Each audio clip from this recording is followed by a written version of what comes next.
Olá pessoal, aqui é a Beatriz do canal Suspiros da Bia e hoje trago-vos algumas dicas para começarem a ler em inglês. Existem várias razões para começar a ler em inglês e eu comecei em 2015, quando uma amiga minha me ofereceu um livro em inglês chamado Eleanor and Park. Este foi o meu primeiro livro em inglês e eu já dizia há muito tempo que queria começar a ler em inglês, mas nunca sabia por onde é que deveria começar.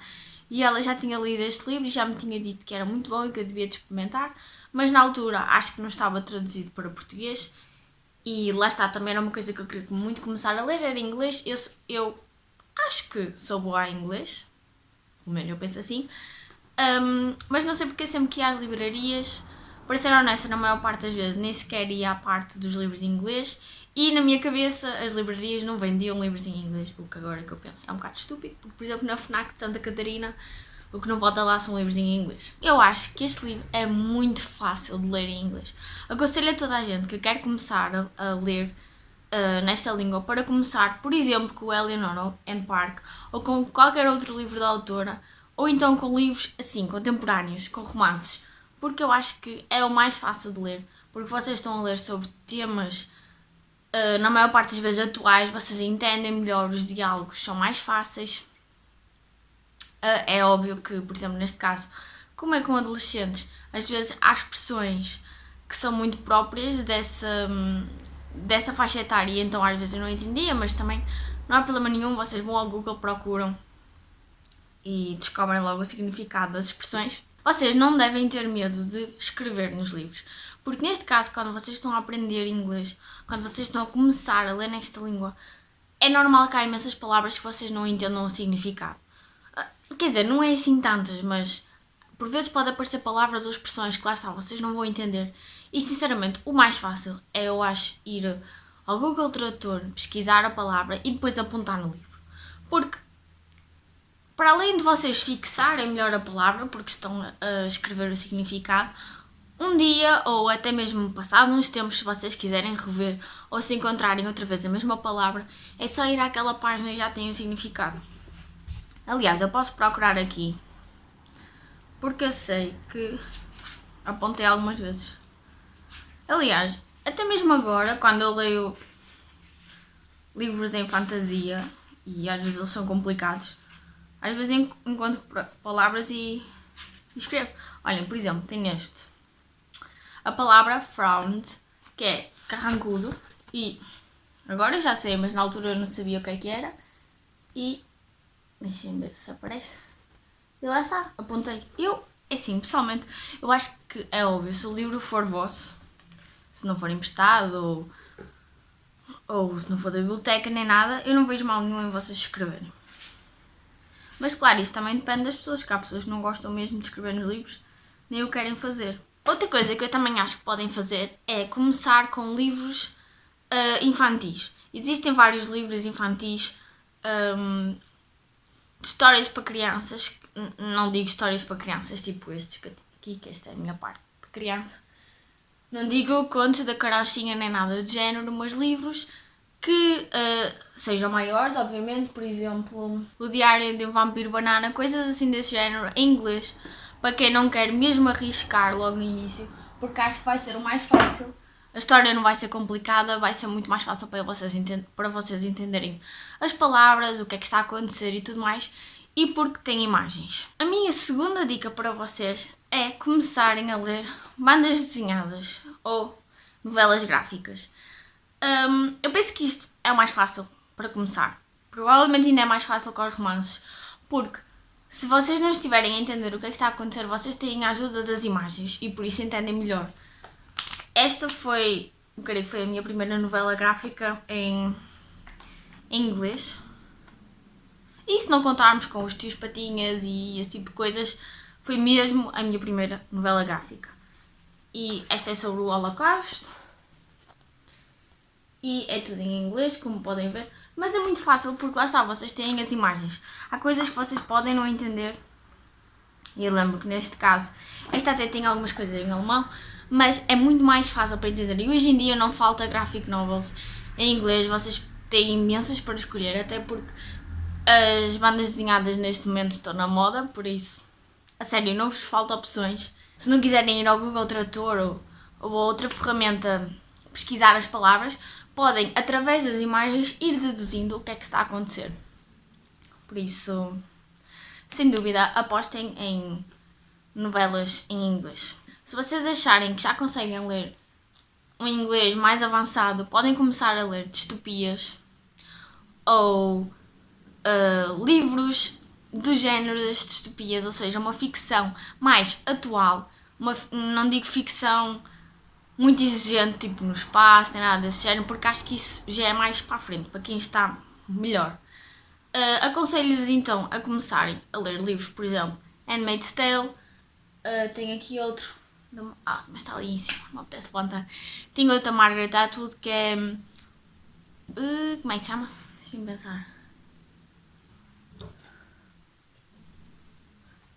The Heart Goes Last. Esse tipo de livros que são coisas atuais, ou neste caso, governos distópicos, mas que é fácil de entender a história. Pode haver uma ou outra descrição que seja mais complicada, por exemplo, descrições a nível de como é que o governo funciona, como é que o mundo funciona, etc. Mas esse tipo de descrições são boas para vocês, para começarem a desenvolver o vosso inglês e também para começarem a ler coisas mais exigentes. Aqui diz, olha, agora estou a reparar, pequena parte. Aqui diz que isto é para maiores de 12 anos, mas eu não concordo, não. Mas devia ser pai. Quer dizer, isto é um bocado pesado, mas... Então, sem dúvida, ler livros deste género que creio que são mais fáceis para vocês, mas ao mesmo tempo já são mais exigentes que os livros em banda desenhada e os romances. Mas lá está, continuo a dizer para vocês fazerem a mesma coisa nos primeiros livros. Quando não entendem uma palavra, pesquisem, não passem à frente as palavras que não entendem, porque isso é um erro muito grande, porque vocês às vezes pensam, eu posso passar à frente que eu vou entender na mesma o que é que está a acontecer. Ok, vocês podem entender o que é que está a acontecer, mas vocês estão a perder o vocabulário. Aqui o que interessa é vocês ganharem o vocabulário e entenderem melhor o inglês, por isso nunca passem à frente expressões ou palavras que vocês não entendem. Outra coisa que eu esqueci-me de dizer, mas também é muito bom para vocês começarem a ler, e isto é mais para os iniciantes, talvez, também depende do género que vocês gostam, é ler o vosso livro favorito em inglês. Como vocês já leram e é o vosso livro favorito, vocês conhecem bem a história, conhecem bem os personagens, sabem o que é que está a acontecer e por isso ao ler o livro em inglês não vai ser muito complicado porque vocês já sabem a história. É simplesmente reler numa outra língua. Penso que talvez seja uma boa aposta. Por exemplo, no meu caso, Jogos da Fome, por isso leria, por acaso não tenho aqui e acho que nunca o li, mas seria uma boa ideia ler os Jogos da Fome em inglês, porque lá está, eu já sei a história, já sei quase os diálogos de cor, por isso já saberia o que é que está a acontecer. Mas se vocês já estão num nível mais avançado ainda em inglês e querem começar a ler fantasia, porque é aquilo que vocês mais gostam de ler, eu aconselho-vos a ler fantasia, mas juvenil, por exemplo, Harry Potter. E eu ainda não li o Harry Potter, vou começar a ler agora em setembro, mas aconselho-vos a ler livros deste género, assim, para jovens, porque a linguagem não vai ser complicada, apesar de ser fantasia e o mundo ser ligeiramente mais complicado, normalmente as descrições, aqui não vai ser extremamente complicado, vocês vão entender bem as descrições, porque lá está, isto está escrito para jovens, é óbvio que está escrito para jovens cuja língua nativa é o inglês, mas mesmo assim vocês de certeza que vão entender porque já estão mais avançados. Eu acredito que é muito fácil de ler este tipo de livros. E quem diz Jogos da Fome diz livros, por exemplo, Percy Jackson.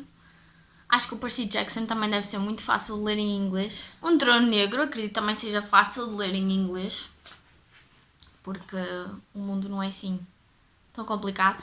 Este tipo de livros eu acho que é o melhor para vocês apostarem na fantasia. Não vos digo para irem já para livros muito complicados, porque às vezes as descrições, há autores que fazem descrições dos mundos muito complexas e até mesmo eu agora, que acho que já tenho um inglês muito avançado, pelo menos eu na faculdade já tenho que ser 1.2, terminei com esse nível. Às vezes as descrições são tão complexas que eu fico um bocado confusa e tenho que ler para aí umas 2, 3 vezes até perceber.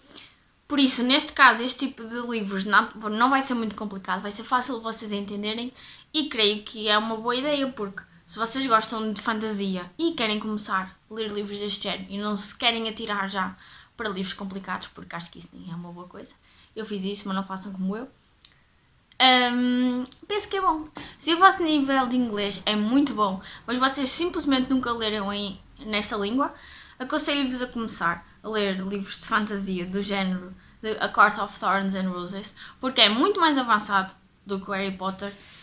Este livro tem descrições complexas. Aconselho-vos a ler livros também de fantasia e de ficção, como é o caso do Hobbit, como é o caso do A Máquina do Tempo. Este tipo de livros são mais exigentes, são mais difíceis de ler, mas acredito que se vocês insistirem e se o vosso inglês é muito bom, conseguem ler facilmente. Acho que devem de apostar em livros de fantasia épica, por exemplo, o Nevernight. E lá está, se vocês quiserem ler livros mais tipo clássicos, como é o caso do Hobbit e do Senhor dos Anéis, acreditem que esse inglês não vai ser fácil. Vocês têm que ver que isso já foi escrito no início do século XX, por aí. Ora, 1930, por aí. Acho que foi por aí. Por isso o inglês vai ser mais complicado, e ainda por cima o Hobbit e o Senhor dos Anéis, o Tolkien criou todo um dialeto para os elfos e tudo mais, por isso é óbvio que vai ser um pouco mais difícil, mas lá está, se o vosso inglês já está mesmo impecável, vocês conseguem ler isso sem muitas dificuldades. Acho que é mesmo uma boa ideia. Principalmente para quem é iniciante, o que eu acho que vocês devem apostar é mesmo em bandas desenhadas em inglês, depois apostar em romances contemporâneos e ler os vossos favoritos em inglês, porque creio que são os menos exigentes, mas ao mesmo tempo já são muito bons para começar, porque vocês já podem ter um bom contacto com a língua inglesa e podem começar a aprender o vocabulário, a aprender expressões que as pessoas usam no mundo atual. E neste caso, se os vossos favoritos forem de fantasia, é uma boa ideia começar com lá está os favoritos, porque vocês assim têm um primeiro impacto não muito complicado, porque já entendem a história e já vão bem preparados para livros mais complicados. E isso, pessoal, não sei se ajudei, eu espero mesmo ter ajudado. E, por favor, comentem aqui em baixo se vocês querem começar a ler inglês. Se foi assim que vocês começaram a ler, ou então como é que vocês começaram a ler inglês. E bem sei que nós temos que apoiar a nossa língua e que devíamos ler mais em português, mas vamos ser honestos, às vezes não temos paciência para esperar. Espero que tenham gostado e até ao próximo vídeo. Tchau!